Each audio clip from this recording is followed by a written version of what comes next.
Trimbakkar, Head Organic Growth at Bajaj Financial Securities. With a huge round of applause, please give it up for Jayesh Trimbakkar. While he is coming on stage, let me give you a little brief about him. Jayesh Trimbakkar, VP of Organic Growth Marketing at Bajaj Broking, blends tech expertise with customer-centric marketing strategy. Transitioning from tech to marketing, he prioritizes user experience, leveraging existing tools over constant creation. Now that is something that we are really looking forward for as well, sir. Known for orchestrating impactful projects like personalized remarketing and platform overhauls, Jayesh excels in driving engagement and conversation rate optimization as well. Now with a history at Angel One, 5 Paisa Capital, Axis Bank, he now leads Bajaj Broking's marketing technology. Well, sir, it's an honor on behalf of the Inkspell family to have you here with us. Once again, I would request all of you to just give it up for him. Zor se baja do. Let's start this with a bang. And sir, I think now it's time for you to deliver the special address. Over to you, sir. Thank you.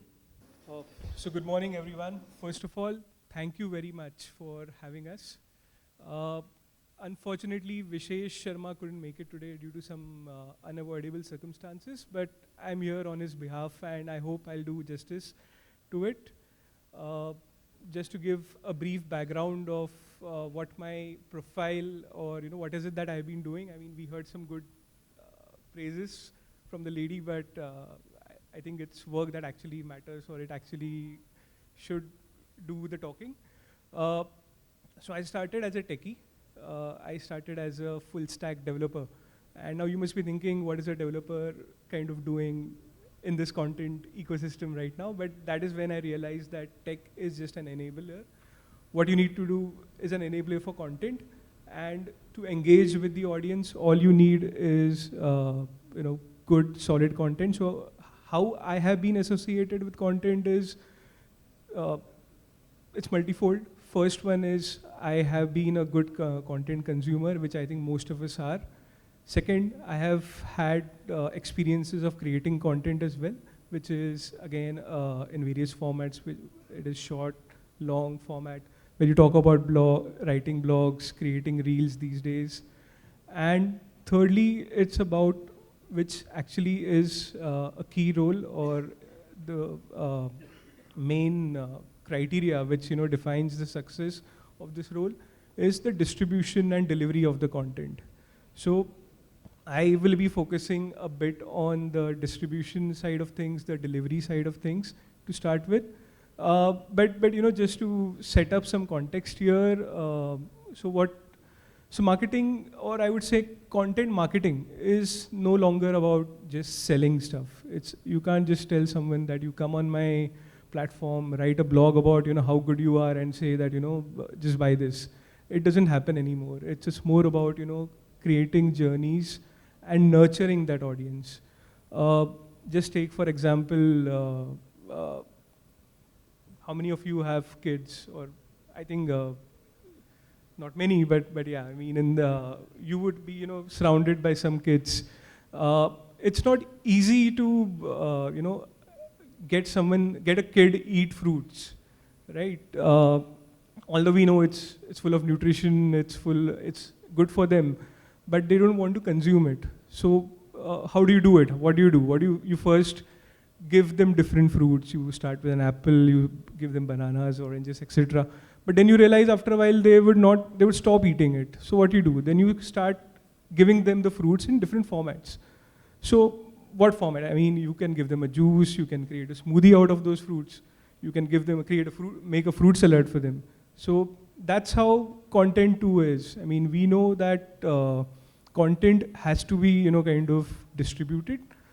It is good for the end user, at least it is informational, but then you have to share it in various formats. Those formats could be long format, short format, medium-sized format.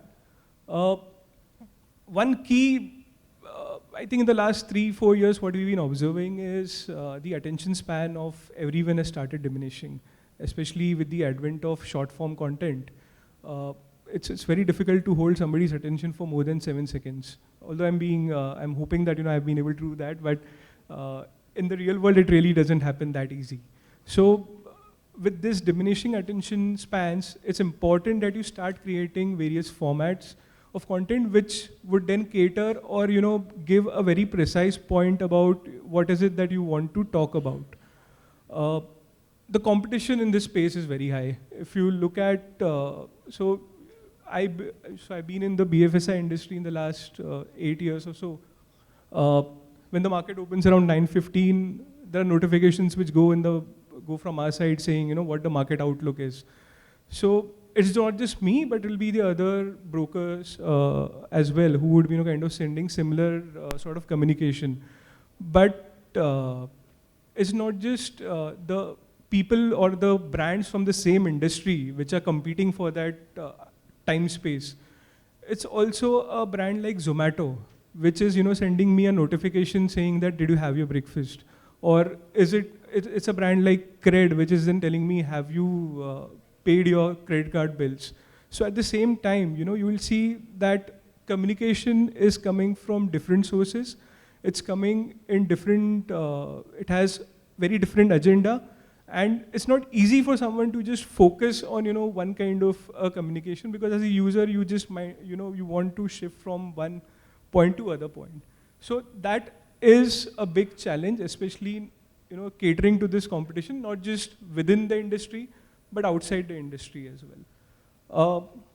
Apart from this, we all talk about brands becoming omni-channel. But I think it's the other way around, is the customers who have now become omni-channel. So now for us, it's very imperative that the brands have to be present on various channels at different touch points. And consistency is the key, because if you're not consistent with your communication, whether it is in terms of even the frequency of communication or the tone of communication, you're going to lose your clients, you're going to lose the attention in a very short time. So, talking more about discoverability now. So I have put in, what the mission statement of Google is. And it says that it wants to organize the world's information and make it universally accessible and useful. The keyword here is useful, because now what Google has started understanding is it's no longer a game of, keyword stuffing, or it's no longer a game where, you can just write content for the sake of it. It's more about what is the value that the user is getting out of this entire content communication that you're putting across. So just to put it in, how do we approach this? So the first question that you have to, really ask or answer is, are you writing for the SEO or for the people? And it's becoming a landscape wherein it's very important that you start writing more for the people, more for the users rather than SEO.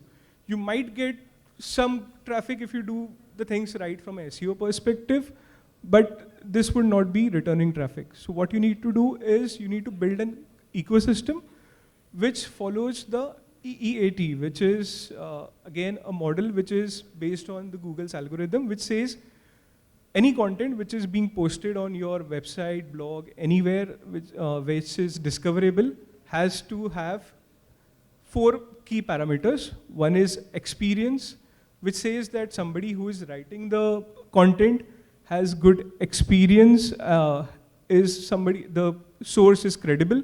Second is expertise. The person who is writing the content needs to be the expert of the particular industry. Third is authority, and fourth is trustworthiness. So all these parameters are something which in the coming future, maybe in a year or so, would actually start help you ranking your content better maybe than your competition. But I think at the same time, it's more about how a user would interact with this. So as I would say, we need to build content which is highly reliable, which is trustworthy, but most importantly, it solves any user's problems. So how do I build the ecosystem for this? And you need to have a good structure in place. I mean, in terms of structure, you need to understand how the flow of information should be. So, when I talk about, so suppose my most important thing that we do is, we ask people to open a demat account. But when I have a transactional page which, just talks about the demat account, it won't really make sense. And to define how the flow of that information should be. So I need to answer the questions like what, how, why. So I may answer questions like what is a demat account? What are the features that I have to offer? What is my differentiation that I have? Why you should open a demat account? What are the steps to open a demat account? So these, having structured this information and giving the key pointers to the user to, kind of flow to this information is very important. Secondly, the content has to be unique. I know it's not going to be easy that, there will be competition and they will be talking about the same things, but you need to bring your own perspective in place. That's where the differentiation is created. Experience is very important. At the moment, I would say it's around, especially with Bajaj, but I think it's across industry as well that we've observed that around 90% users are now turning to mobile. So mobile web experience makes a big impact. And the most important thing is whatever query the user had put on the search engine, is that query being answered? And are you able to add value to that user's query? Or are you able to solve that user's problem is the most important aspect of building the entire ecosystem of content. Sometimes it's not easy. Just to give you some example of what happened with Bajaj broking. So I'll be giving some examples specifically to the industry, but so in this industry, share price as a keyword, it's the most sought after keyword. So people are looking out for HDFC Bank share price, they're looking for Axis share price, they're looking for Zomato share price. A challenge that we faced at that point of time is creating these pages were not easy because you need to get information from various sources. But that doesn't mean that you can't really rank for these keywords. So what do you do is, we came up with, so Google has introduced something called as AMP, stories or web stories. We realized that web stories are very much like snackable content, short form, visually appealing content which is discoverable. And what we started doing is we started writing about the various companies which are in news. And we started providing some information, certain news, through which any keyword which is related to share price, we also started ranking for those. And we got good amount of traffic out of it. So sometimes it's not maybe just about having a particular page or information about it, but it's also about what is it that you can do apart from, so users want to consume content in various formats, and that's where understanding what the user really wants or what could be helpful to the user, we need to have that sort of perspective around it. Talking about what the future beholds. So I mean, generative AI, we all are aware, is going to be the key for both creating content as well as distributing content. So how it will help is the generative AI, the content creation would become more cheaper. It will become more faster. Humans would have a limitation after a while where they may not be able to think about many topics about a particular, I mean, they may not be able to come out with a lot of content pieces about a particular topic, but this limitation will be, so generative AI will be able to overcome this limitation. Another key aspect is creating personalized experiences. So it's very important that, the way we address each one in our regular lives, it's very important that even the systems that we build start, creating those personalized experiences. Another, just to give an example, what we did once in one of the previous organizations that I'm part of, is when we realized that people have started, when the users have started searching for a particular sort of a stock which belongs to a particular sector. Say for example, if somebody comes on a website and he's looking for HDFC Bank share price, what we also did is we started sending out news content to that users, talking about what's happening in HDFC Bank. We started talking about how is the banking sector overall doing. We started giving examples of how the share price of HDFC Bank has grown, fallen in that particular period. So this is how you start creating more sort of a personalized experience. Uh, the users' need, as I mentioned, are very diverse, and it's very important that you cater to all these needs, and you have different content formats for all these needs. It's again about empathy. So it's not just about kind of trying to sell something to someone. It's about also creating empathy for the users. It's about giving content and telling them that this is not a good idea, or this is something which will help you achieve your goals faster.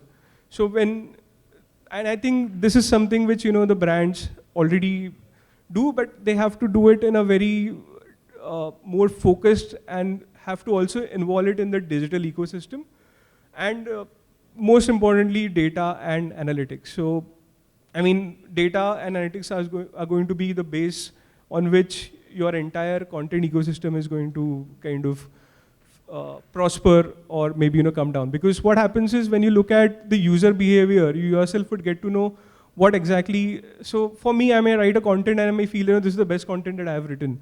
But when you look at parameters like what is the average time spent on my page, you look at how the user is kind of scrolling through the content.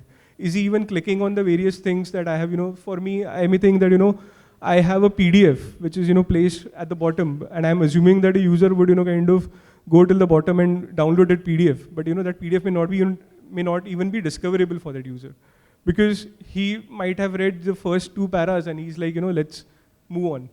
So all these parameters, all this data, all this analytics is very important. This is being done through various tools. GA, you can integrate lots of events in GA. AEM also provides a lot of capabilities for this. So ultimately, it's about how well you understand the user, the data, the analytics. You get the insights from how the behavior of the users is, and then you finally start creating your content ecosystem. So yeah, I mean, that would be it from my side. But again, thank you so much for giving this opportunity to the entire Inkspell team. If anyone has any questions, I'm open for that.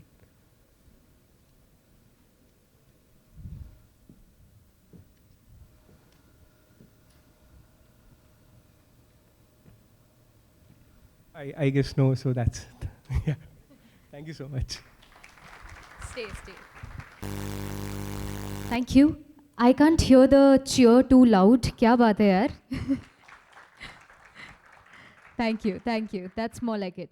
Now, thank you so much.